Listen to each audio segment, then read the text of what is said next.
Assalamualaikum warahmatullahi wabarakatuh. Kaifa halukum anak-anakku yang solih dan solihah?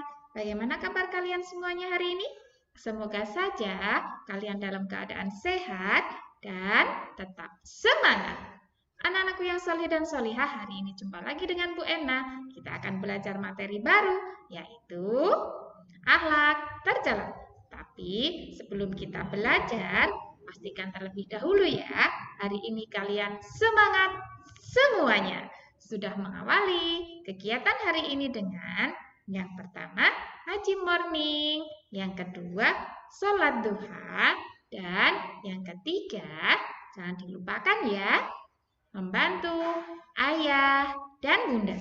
Nah, kalau sudah siap semuanya untuk belajar, yuk kita awali kegiatan belajar hari ini dengan baca basmalah bersama-sama. Bismillahirrahmanirrahim. Baik, anak-anakku yang solih dan solihah, sudah siap untuk belajar? Oke, kita perhatikan gambar yang ada di video Bu Erna.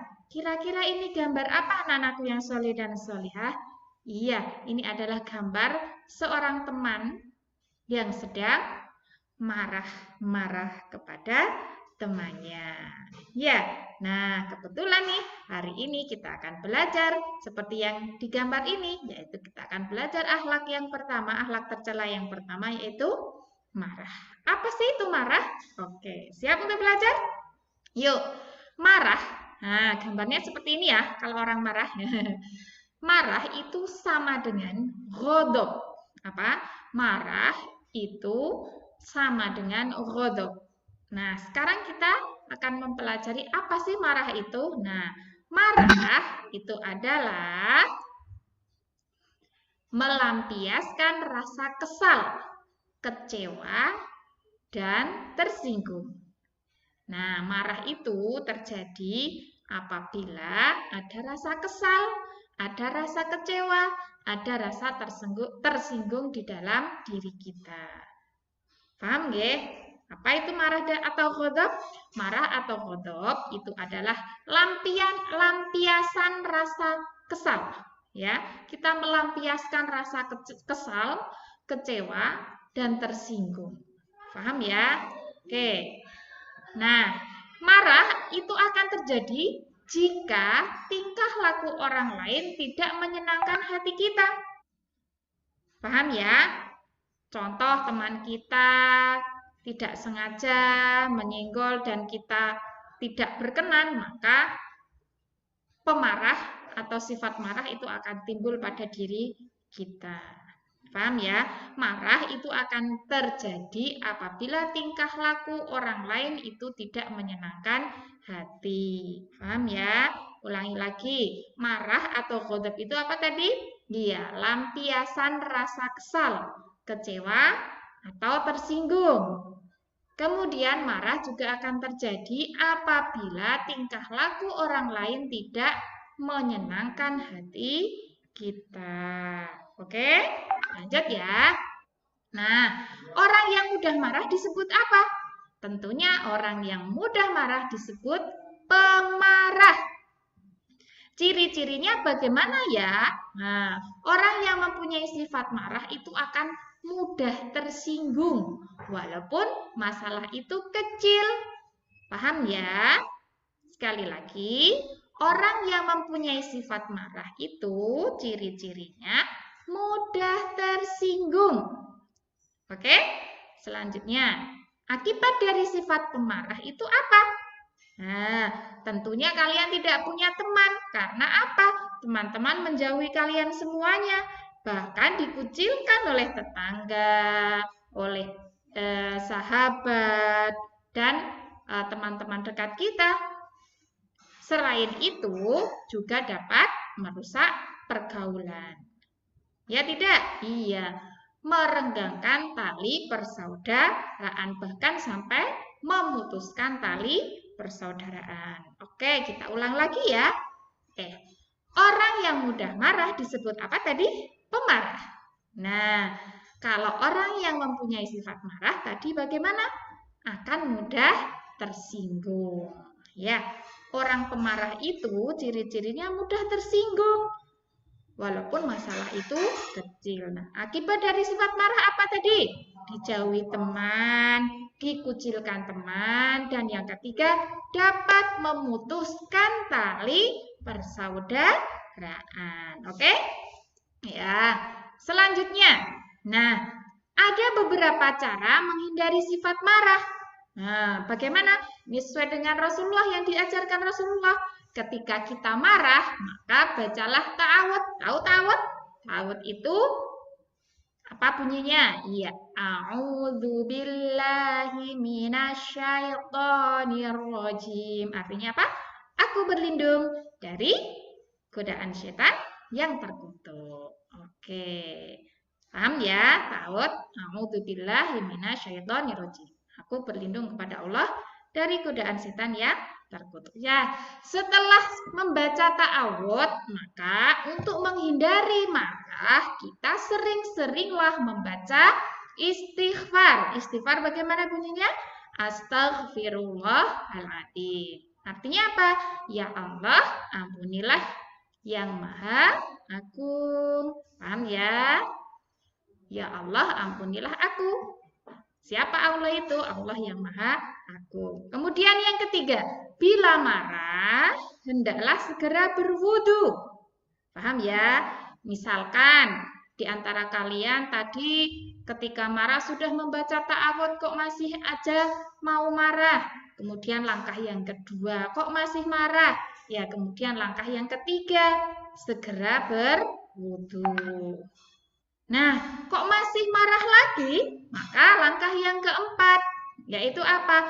Apabila kalian marah pada saat posisi kalian berdiri, maka berubah posisinya. Dari berdiri disuruh duduk. Nah, jika masih marah, dalam keadaan duduk kok masih marah, maka segera berbaring. Sambil apa? Tentunya istighfar kepada Allah. Insya Allah maka marah itu akan hilang. Paham ya? Ulangi lagi. Beberapa cara menghindari sifat marah yaitu yang pertama apa? Bacalah ta'awud. A'udzubillahi minasyaitonirrajim. Kemudian yang kedua, sering-seringlah membaca istighfar. Astaghfirullahaladzim. Ya Allah, ampunilah aku yang maha agung ya. Kemudian yang ketiga, bila marah hendaklah segera berwudu. Paham ya?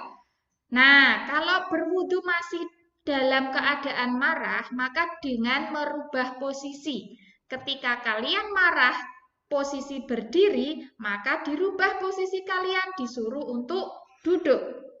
Ketika duduk masih dalam keadaan marah, maka disuruh berubah posisi. Disuruh apa? Berbaring. Insya Allah marah akan hilang. Paham ya? Oke, selanjutnya kita akan belajar ciri-ciri pemarah. Tadi sudah kita menemukan satu ya. Orang yang pemarah itu satu apa tadi? Mudah tersinggung. Ada tidak? Nih, ada. Mudah tersinggung. Yang lainnya apa? Satu, tidak bisa menghindari emosi. Orangnya emosian. Ya, apa-apa emosi yang dikedepankan. Kemudian yang kedua, menganggap dirinya paling benar. Itu adalah yang ada pada diri orang pemarah. Itu merasa dirinya paling benar. Kemudian yang ketiga, tadi sudah apa yaitu ini? Mudah tersinggung. Yang keempat, apa? Tentunya memiliki rasa dendam. Paham ya? Kalau kita sudah punya rasa dendam, nah maka itu adalah ciri-ciri orang pemarah. Kalau ada dari empat ini ada pada diri kita, maka hilangkanlah. Karena kita kalau ada empat ataupun satu di antara indikator ini, maka kita mendapat predikat orang pemarah. Paham ya? Yuk banyak-banyaklah istighfar agar kita tidak menjadi orang yang pemarah. Paham ya? Selanjutnya, nih, ini sabda Rasulullah. La yahillu li muslimin ayyahjura akhahu fawqa salasati ayyamin. Yang artinya apa? tidaklah boleh seorang muslim meninggalkan saudaranya atau tidak bertegur sapa selama lebih dari 3 hari. Kenapa? Kalau lebih dari 3 hari, maka amalan baik apapun yang kamu lakukan tidak akan diterima oleh Allah Subhanahu wa Ta'ala. Ingat, tidak boleh lebih dari berapa? 3 hari. Karena apa? Karena kalau lebih dari 3 hari, amalan baik apapun, sholat kita dan lain sebagainya, semua amal solih yang kita lakukan tidak akan dicatat oleh malaikat dan tentu tidak akan diterima oleh Allah Subhanahu wa Ta'ala. Paham ya? Oke, yang terakhir nih, hadis yang sangat populer dan sudah kita hafalkan apa? La taghdab walakal jannah. Jangan suka marah, bagimu surga. Iya, karena apa? Surga itu sangat sulit untuk mendapatkannya. Karena apa kok sulit? Kita harus berusaha menghilangkan rasa marah terlebih dahulu yang ada pada diri kita. Oke? Oke. Yang terakhir, tugasnya saksikan video Bu Ena sampai benar-benar paham ya. Kemudian yang kedua, buatlah rangkuman yaitu tentang sikap pemarah dan ditulis di buku tulis akidah. Kalau sudah, kirimkan tugas kalian ke Google Classroom. Fahim tuh? Oke, selamat mengerjakan. Manjada, wajada. Kita akhiri kegiatan belajar hari ini dengan membaca hamdalah bersama-sama. Alhamdulillahirabbil alamin. Wassalamualaikum warahmatullahi wabarakatuh. Wassalamu.